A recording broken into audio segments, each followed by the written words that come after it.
Olá, boa tarde. Meu nome é Josemar Francisco Pegoretti, sou do Brasil, da cidade de Linhares, Espírito Santo. Sou pedagogo, atuo no Instituto Federal de Educação do Espírito Santo, no campus Linhares.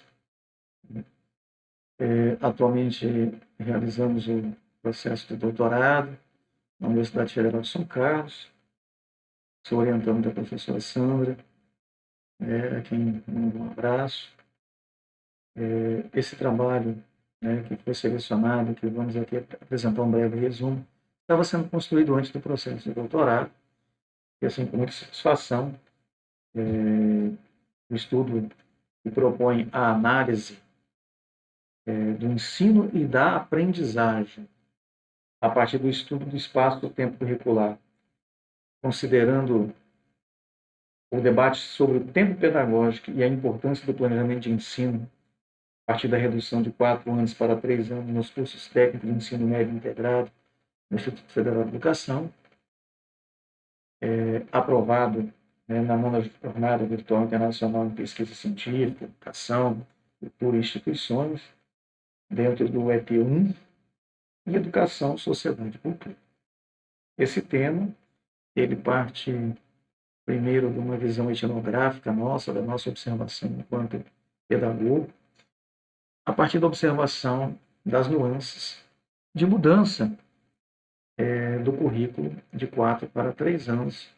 Em 2016 se processou no Instituto Federal de Educação. A partir do advento dessa mudança, nós observamos que determinadas questões pautadas na diminuição do tempo pedagógico de 4 para 3 anos têm nos causado a apreensão. Eu cheguei no Instituto em 2010 e até 2016, o tempo de 4 anos, uma média de 12, 13 disciplinas por ano, tinha um tratamento pedagógico e docente de forma bem diferenciada do que nós temos hoje com o currículo de 3 anos. O encurtamento do tempo levou à condensação de diversas disciplinas que eram dadas no 4º ano, divididas no currículo de 3 anos. Isso leva a daquilo que nós percebemos, uma sobrecarga, tanto do ponto de vista docente, quanto do ponto de vista do aluno para estudo. Essa saída de 9, 10 disciplinas para 16, 17, leva os alunos a uma dependência de um ano para outro. Muitas vezes eles conseguem carregar, inclusive, 18 ou 19 disciplinas. Isso afeta diretamente e leva a dificuldades com questões presentes que vão desde a dificuldade dos alunos se adaptarem aos cursos, grande número de disciplinas, práticas docentes, planejamento escolar, conteúdos e avaliações, dentre outros. Dado o número de disciplina e a necessidade de aplicar no mínimo, pelo nosso regulamento, 3 avaliações por semestre, por disciplina, os alunos precisam ligar e desligar a chave do aprendizado em ciclos contínuos. Por isso, vemos como relevante estudar os detalhes dessa modalidade de oferta e como ela está disponível hoje, e os efetivos resultados de aprendizagem, buscando alternativas para minimizar o impacto no processo de ensino-aprendizagem, passando por uma ampla discussão do tempo pedagógico de ensinar e aprender, num ritmo que permita a apreensão significativa dos conteúdos e práticas inerentes aos programas do ensino médio integrado para populações efetivando a mudança do currículo. A grande pergunta que nos orienta é que, com a redução de 4 para 3 anos no tempo curricular dos cursos técnicos, integrados ao ensino médio de automação industrial e administração do IFES Campos Linhares, ocorrer impactos no processo de aprendizagem de perspectiva prática docente. O grande desafio a ser superado no âmbito da pesquisa, nesse aspecto e dessa observação, é o discurso da normalidade por parte de agentes do processo educativo no que toca à reprovação, ao baixo rendimento e à incapacidade dos alunos para realizarem o curso. Superar também no âmbito institucional o planejamento de ensino sem uma reflexão prática, aliada ao fazer pedagógico meramente formativo, e a ausência de práticas integradas de planejamento de formação continuada dos professores no tempo pedagógico existente.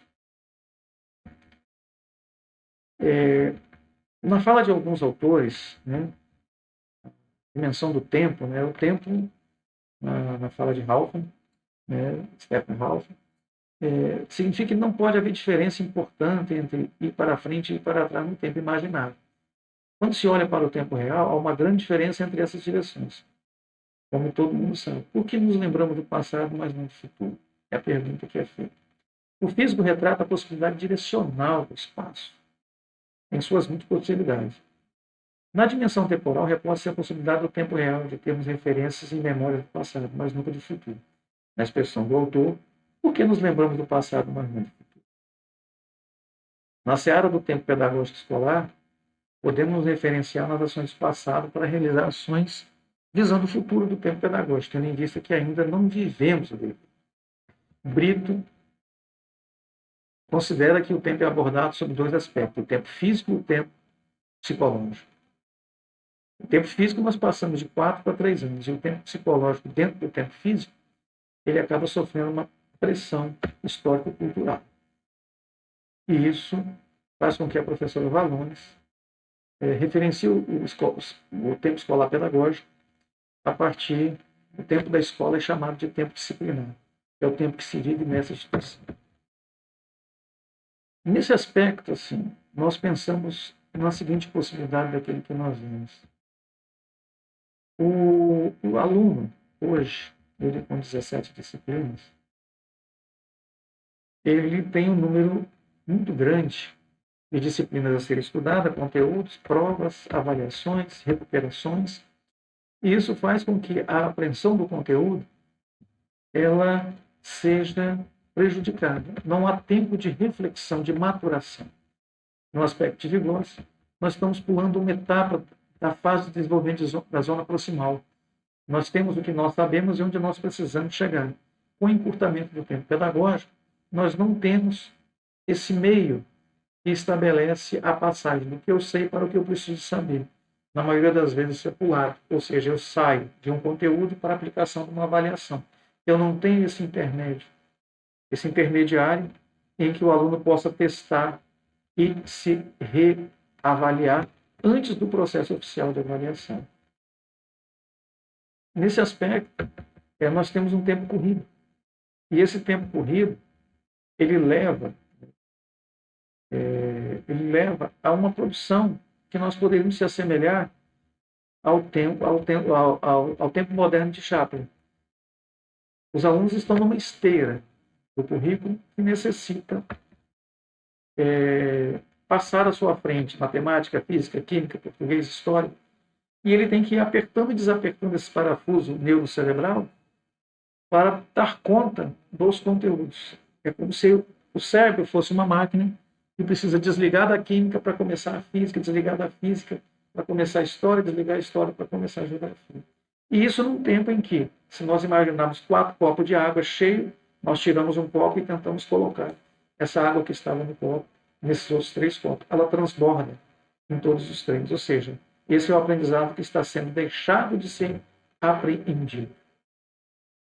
E aí nós temos algumas implicações do tempo pedagógico nessa aprendizagem, porque o professor fica sem tempo, dado ao currículo, de fazer as avaliações diagnósticas, tem poucos momentos de avaliação, né? Não tem como realizar atividade de recuperação, não realiza processos de testagem daquilo que ele está trabalhando com os alunos, aplica avaliações, muitas vezes, em tempos corridos, né? Existe um acúmulo de avaliações num determinado período, né? Excesso de disciplinas sendo avaliadas muito próximo dos conselhos de classe. E isso faz com que nós tenhamos um aprendizado não significativo. Das avaliações do que nós percebemos, né, existe um custo emocional muito grande em determinadas disciplinas para que o aluno possa aprender. o aluno não está aprendendo, ele está respondendo questões para passar de ano. Isso na sua grande maioria, né? Então, a nossa preocupação é como conciliar a falta de tempo pedagógico para que tanto o professor tenha tempo, né, de planejar e executar, como o aluno de estudar para aprender. Entendemos que, como consequência, existe um acúmulo muito grande de conteúdo em dado espaço de tempo que não é possível haver uma depuração e uma maturação para que o aluno dê uma resposta significativa. Em outros, em outros termos, o aluno hoje ele dá conta para passar de ano, para atender a mim, mas na maioria das vezes ele não consegue dar conta. Se imaginarmos a escola como um campo sociológico, quando você tem alunos que não têm dificuldade, que têm média dificuldade, e tem alunos que têm dificuldade, dentro desse espaço, nós percebemos que muitos alunos, mesmo ele passando com 60 tendo a média, o aprendizado significativo, ele deixa a desejar. Essa é a nossa preocupação, esse é o nosso trabalho, estamos à disposição para questões e para, né, interagir com todos. Fico aqui muito feliz, um grande abraço a todos e estamos à disposição.